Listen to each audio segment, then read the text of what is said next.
우리 재판관님들께 송구스러운 마음입니다. 공직 생활을 하면서 자유민주주의라는 신념 하나를 확고히 가지고 살아온 사람입니다. 헌법재판소도 이러한 헌법 수호를 위해서 존재하는 기관인 만큼 우리 재판관님들께서 여러모로 잘 살펴주시기를 부탁드리겠습니다. 불리한 것은 모르쇠로 또 거짓으로 일관하고 부정선거 음모론만을 전도산처럼 퍼뜨리려고 하는 이런 모습 대단히 실망스럽습니다. 이재명 대표의 절친이라면 헌재 소장 대행으로서 탄핵 심판을 다룰 자격이 과연 있겠습니까?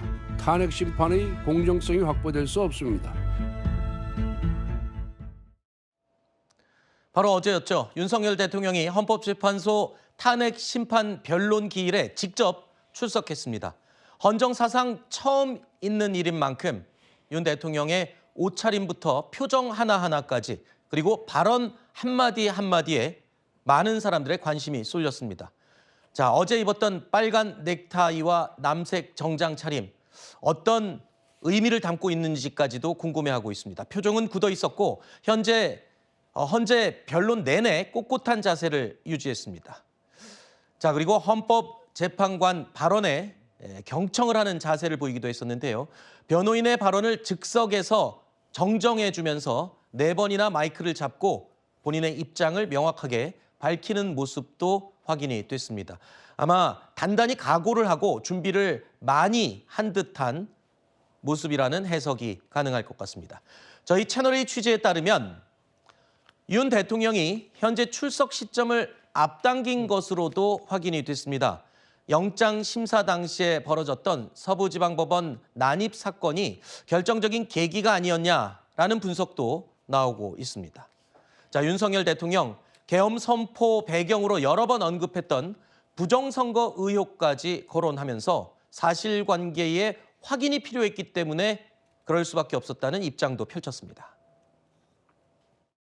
계엄을 선포하기 전에 이런 여러 가지 어떤 선거의 공정성에 대한 신뢰에 좀 의문이 드는 것들이 많이 있었고 선관위의 전산 시스템을 전반적으로 스크린할 수 있으면은 해봐라. 어떤 장비들이 있고 어떤 시스템에 의해서 가동이 되는지 그런 것이기 때문에 저희가 무슨 선거가 전부 부정이어서 믿을 수 없다 하는 그런 음모론을 제기하는 것이 아니라 팩트를 확인하자는 그런 차원이었다는 점을 이해해 주시기 바랍니다. 자, 그러니까 윤 대통령의 이 발언, 선관위에 계엄군을 투입한 이유가 선관위의 전산 시스템 점검 그리고 부정선거에 관련된 사실관계 확인 차원이었다. 그러니까 일각에서는 윤 대통령이 마치 극보수층의 부정선거 음모론에 심취했다 뭐 이런 주장들이 많이 나왔었는데 그 음모론 때문에 마치 계엄을 한 것처럼 오해된 부분을 설명을 한 것 같습니다. 그러니까 음모론에 따라서 계엄을 내린 게 아니라 선관위의 시스템에 문제가 있는지 여부를 확인하는 차원이었다. 이 부분을 굉장히 강조를 했거든요. 자, 이런 주장들 재판관들을 설득할 수 있었을지 또 재판관들은 이 내용을 납득할 만하게 받아들일지 궁금합니다. 제가 보기에는 설득력이 하나도 없어 보입니다. 왜냐면은 지금 윤석열 대통령이 결국 극우 유튜버들이 주장하고 있는 부정선거를 확인하기 위해 들어갔다는 거를 얘기하고 있는 건데 그게 왜 음모론이 아닌 거죠? 그러니까 대통령이 가진 권한으로 충분히 확인해 볼 수 있습니다. 뭐 전산 시스템을 관리한다든지 아니면 선관위를 뭔가 좀 더 들여다본다든지 대한민국 대통령이 그거 왜 못합니까? 네. 할 수 있음에도 불구하고 그걸 위한 수단이 비상계엄이었다?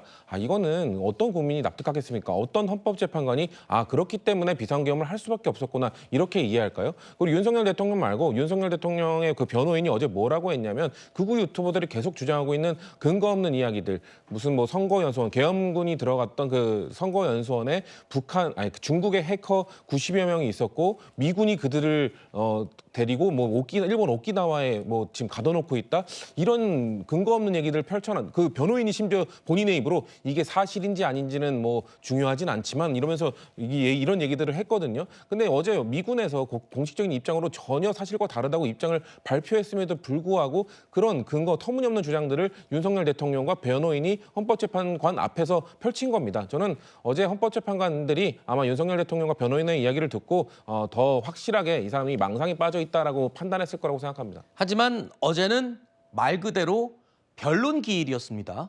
변론 기일이기 때문에 윤 대통령이 직접 출석해서 본인의 입장을 충분히 말할 수도 있는, 말해야 하는 그런 자리라고 볼 수도 있어요. 그렇죠. 탄핵 심판은 피청구인 본인이 출석해서 진행되는 것이 원칙입니다.